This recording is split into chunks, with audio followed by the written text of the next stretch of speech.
ரிஷப ராசி நேயர்களை பொறுத்தமட்டிலும் இந்த காலகட்டம் முதல் அமைப்பாக உத்தியோக அமைப்புகள் சீர்படுகின்ற காலகட்டம். சரியா வேலை இல்லாத நண்பர்களுக்கு வேலை வாய்ப்புகள் கிடைக்கும், அல்லது ஒரு வேலையை விட்டுட்டு அது பிடிக்கலங்கிறவங்களுக்கு இன்னொரு வேலை கிடைக்கும். அந்த மாதிரியான ஒரு நல்ல மாதமாக இந்த மாதம் அமைகின்றது. ஆக வேலை வாய்ப்புகள் உறுதி செய்யப்படுகின்ற அல்லது நன்மை பயக்கின்ற ஒரு அற்புதமான காலகட்டம் இது.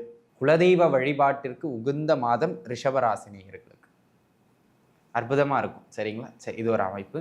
அதே போல் இந்த மாதத்தை பொறுத்த மட்டிலும் உங்கள் ஜாதக அமைப்பின்படி தசாபுக்திகள் கொஞ்சம் நல்லா இருந்ததுன்னா ஓகே. இல்லை அப்படிங்கிற பட்சத்தில் உங்களுக்கும் பிள்ளைகளுக்கும் இடையே கருத்து முரண்பாடுகள் ஏற்படுகின்ற ஜாதகம். அதாவது இது எப்படின்னாங்க, தோளுக்கு மிஞ்சினால் தோழனுங்கிற மாதிரி பெரிய பசங்க இருக்காங்கன்னா அப்பாவுக்கும் பிள்ளைக்கும் இடையில, அம்மாக்கும் பொண்ணுக்கும் இடையில அப்படி கருத்து முரண்பாடுகள் ஏற்படலாம். 6-10 தொடர்பில் இருக்கிறதுனால உத்தியோகத்தில் இருப்பவர்களுக்கு இந்த காலகட்டம் சிறப்பு. ஆனால் தொழில் செய்கிறவங்க இந்த கடனை ஏற்படுத்தி தொழில் பண்ணுறது, கடனை வாங்கி தொழிலை இன்வெஸ்ட் பண்ணுறது, இந்த மாதிரியான சில விஷயங்களை கொஞ்சம் தவிர்த்துக்கிறது இந்த காலகட்டத்தில் மேன்மை.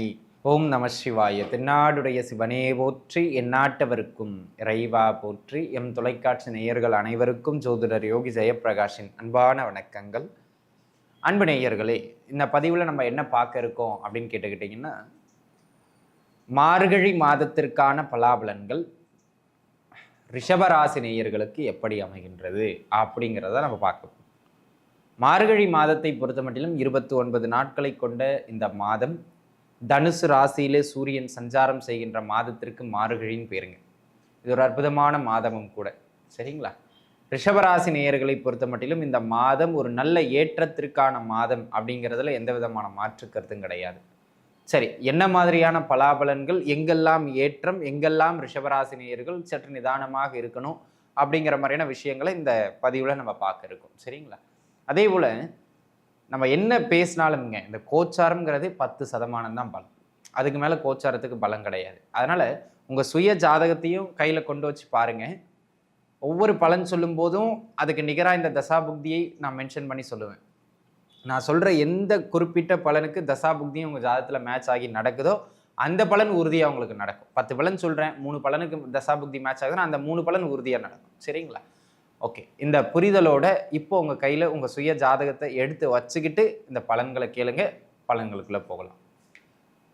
ரிஷப ராசி நேயர்களை பொறுத்த மட்டிலும் இந்த காலகட்டம் முதல் அமைப்பாக உத்தியோக அமைப்புகள் சீர்படுகின்ற காலகட்டம். சரியாக வேலை இல்லாத நண்பர்களுக்கு வேலை வாய்ப்புகள் கிடைக்கும், அல்லது ஒரு வேலையை விட்டுட்டு அது பிடிக்கலங்கிறவங்களுக்கு இன்னொரு வேலை கிடைக்கும். அந்த மாதிரியான ஒரு நல்ல மாதமாக இந்த மாதம் அமைகின்றது. ஆக வேலை வாய்ப்புகள் உறுதி செய்யப்படுகின்ற அல்லது நன்மை பயக்கின்ற ஒரு அற்புதமான காலகட்டம் இது.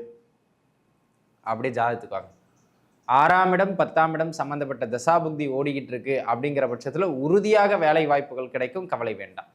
ஆக அன்பு நண்பர்களே, நீங்கள் தாராளமாக முயற்சிக்கலாம். 2வது, இந்த காலகட்டத்தை பொறுத்த மட்டிலும் பார்த்தீங்கன்னா, உத்தியோகம் செய்கின்ற இடங்கள்ல, தொழில் செய்கின்ற இடங்கள்ல ஓரளவுக்கு அப்படியே சுமூகத்தன்மை காணப்படுகின்ற ஒரு அற்புதமான காலகட்டம். ஒரு மகிழ்ச்சிகரமாக போகும், ஒரு ஜோவியலாக போகும் இந்த காலகட்டம். ரொம்ப கடின உழைப்பை செய்கிறவங்களுக்கு கூட குறிப்பாக இந்த மாதத்தினுடைய பின் 2 வாரம் கொஞ்சம் அப்படியே கலகலப்பாக நகரக்கூடிய ஒரு அமைப்புகளில் உண்டு. ஆக இந்த மாதம் அற்புதமான மாதம் அப்படிங்கிறதுல எந்த விதமான மாற்று கருத்தும் கிடையாது. அதே போல் அன்பு நண்பர்களே, உத்தியோக அமைப்புகள் மட்டும் இல்லாமல் தொழில் அமைப்புகளிலும் ஓரளவு நல்ல நகர்வை தரக்கூடிய அமைப்பாகவும், தொழில் சார்ந்து பெரிதாக ஏற்றம் அப்படின்னு சொல்ல முடியலனாலும் பெரிதாக இறக்கம் அப்படிங்கிற மாதிரி எந்த அமைப்பும் இந்த மாதத்தில் இல்லை பொது பலனின் அடிப்படையில். சரிங்களா? ஆக தொழில் ஒரு சராசரியாக நல்ல வருமான ஓட்டத்தை தருகின்ற அற்புதமான அமைப்பில் நகரும். உங்கள் ஜாதகப்படியும் 10ஆம் இடம் 11ஆம் இடம் சம்மந்தப்பட்ட தசாபுக்தியும் நடக்குது அப்படின்னு சொன்னால் உறுதியாக அந்த ஏற்றங்கள் நன்றாகவே அமையும் அப்படிங்கிறதுல எந்த விதமான மாற்று கருத்தும் கிடையாது. சரிங்களா? இது ஒரு அமைப்பு. அதனை அடுத்ததாக அன்பு நண்பர்களே, இந்த காலகட்டத்தை பொறுத்த மட்டிலும் 3வது முக்கியமான விஷயம், திருமண அமைப்புகள், சுபகாரிய தடைகள் விலகி திருமண அமைப்புகள் கைகூடி வருகின்ற ஆகச்சிறந்த காலகட்டம். தாராளமாக நீங்கள் முயற்சிக்கலாம். அன்பு நண்பர்களே, இந்த மார்கழியில் கல்யாணம் பண்ணலாமா அப்படின்லாம் டவுட் வரும் நிறைய பேருக்கு. பொதுவாக சுபகாரியங்களை ஜோதிட நம்பிக்கை உடையவர்கள் இந்த மாதத்தில் தவிர்ப்பது நல்லது. ஆனால் இந்த மாதம் திருமணம் உட்பட முக்கிய சுப நிகழ்வுகளை செய்யக்கூடாதே தவிர அதற்கான ப்ராசஸை நீங்கள் பண்ணலாம். பொண்ணு பார்க்கறது, பேச்சுவார்த்தை நடத்துறது, கை நினைக்கிறது, இந்த விஷயங்கள்லாம் பண்ணலாம். அதுக்கு தடை கிடையாது. திருமணம் தான் பண்ணக்கூடாது. சரிங்களா? ஆகையினால் அன்பு நண்பர்களே, இந்த மாதத்தை பொறுத்த மட்டிலும் அந்த சுபகாரிய நிகழ்வுகளுக்கான முயற்சிகள் எடுக்கப்பட்டு அந்த ப்ராசஸ் நடைபெறுகின்ற ஒரு அற்புதமான மாதம், திருமணம் உட்பட. சரிங்களா? அப்படியே ஜாதகப்படி வாங்க. 7ஆம் இடம் 2ஆம் இடம் சம்மந்தப்பட்ட தசாபுக்தி நடக்குதுன்னா உறுதியாக திருமணத்திற்கான ப்ராசஸ்லாம் வேகம் எடுத்துரும். நீங்கள் கவலைப்படணும் அப்படிங்கிற மாதிரியான அவசியமே கிடையாது. சரிங்களா? இது ஒரு அமைப்பு. அதே போல் அன்பு நண்பர்களே, இந்த காலகட்டம் குழந்தை பாக்கியத்திற்கு சிறப்பான காலகட்டம். அதுலேயும் பார்த்தீங்கன்னா யாராவது மெடிக்கல் பார்த்துக்கிட்டு இருக்கீங்க குழந்தை பாக்கியத்துக்காக அப்படிங்கிற பட்சத்தில் ஏதாவது ட்ரீட்மெண்ட்லாம் போய்கிட்டு இருக்கீங்கன்னா அந்த காலகட்டத்தில் உறுதியாக அந்த குழந்தை கன்ஃபார்ம் ஆகிறதுக்கான வாய்ப்புகள் மிக மிக அதிகம். அது ரொம்ப கவனத்தில் வச்சுக்கிடணும். அப்படியே தசாபுக்திக்கு வாங்க. 5ஆம் இடம் அல்லது 11ஆம் இடம் சம்மந்தப்பட்ட தசாபுக்தியும் உங்களுக்கு நடக்கின்றது அப்படிங்கிற பட்சத்தில் உறுதியாக புத்திர பாக்கியம் கிடைக்கும். குலதெய்வத்தை மட்டும் ஒரு முறை வழிபாடு செய்யுங்க. மருத்துவம் போய்கிட்டு இருக்கவங்க குலதெய்வத்தையும் ஒரு முறை வழிபாடு செய்யுங்க. குலதெய்வ வழிபாட்டிற்கும் பிறகாக திருமண அமைப்புகளுக்கும் பிறகாக குழந்தை பாக்கியம் பலமாக கிடைக்கக்கூடிய காலகட்டம். சரிங்களா? திருமண தடைக்கும் நீங்கள் குலதெய்வத்தை வழிபாடு செய்யலாம் இந்த மாதம்.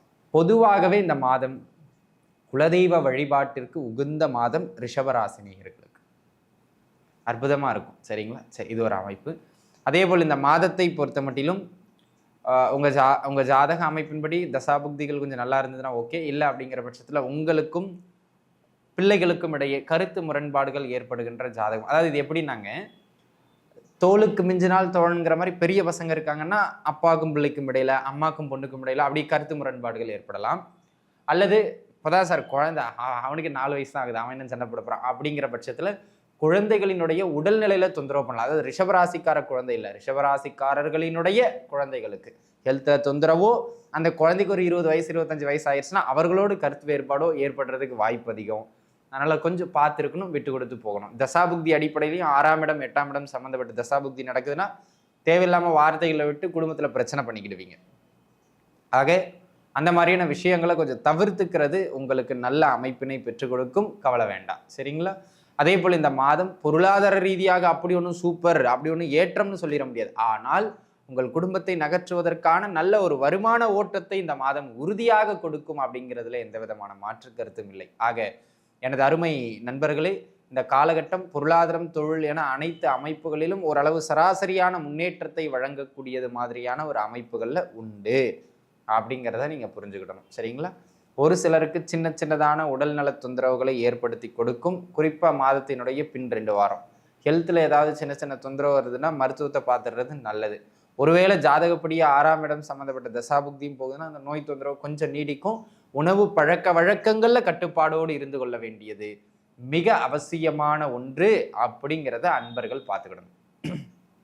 இந்த தொழில் செய்கின்ற நண்பர்கள் 6-10 தொடர்பில் இருக்கிறதுனால உத்தியோகத்தில் இருப்பவர்களுக்கு இந்த காலகட்டம் சிறப்பு. ஆனால் தொழில் செய்கிறவங்க இந்த கடனை ஏற்படுத்தி தொழில் பண்ணுறது, கடனை வாங்கி தொழிலை இன்வெஸ்ட் பண்ணுறது, இந்த மாதிரியான சில விஷயங்களை கொஞ்சம் தவிர்த்துக்கிறது இந்த காலகட்டத்தில் மேன்மை.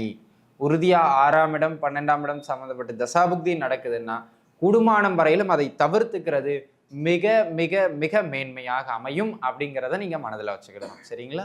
ஆக அது ஒன்றை பார்த்துக்கிடுங்க. அதனை அடுத்த அமைப்பாக அன்பு நண்பர்களே, இந்த காலகட்டத்தை பொறுத்த மட்டிலும் தேவையில்லா மனக்குழப்பங்கள். எந்த ஒரு விஷயத்தை செய்கிறதா இருந்தாலும் இப்படியா அப்படியாங்கிற ஆசிலேஷன், செய்யலாமா வேண்டாமாங்கிற ஒரு கடுமையான மனக்குழப்பத்தை ஏற்படுத்துகின்ற காலகட்டம் இந்த காலகட்டம். ஆக ரிஷபத்து நண்பர்கள் கொஞ்சம் எச்சரிக்கையோடு நிதானமோடு இருக்கணும். ஜாதகப்படியும் யாருடைய ஜாதகத்திலேயாவது சந்திரராகு சேர்க்கை அல்லது சந்திரகேது சேர்க்கை இருக்குன்னா உறுதியாக இந்த அமைப்பு எந்த தசாபுக்தி நடந்தாலும் மனக்குழப்பங்களையும் தேவையில்லாத தடுமாற்றங்களையும் ஏற்படுத்தும். ஆக கொஞ்சம் நிதானிச்சு இருக்கணும் அப்படிங்கிறத மனசில் வச்சுக்கிடுங்க.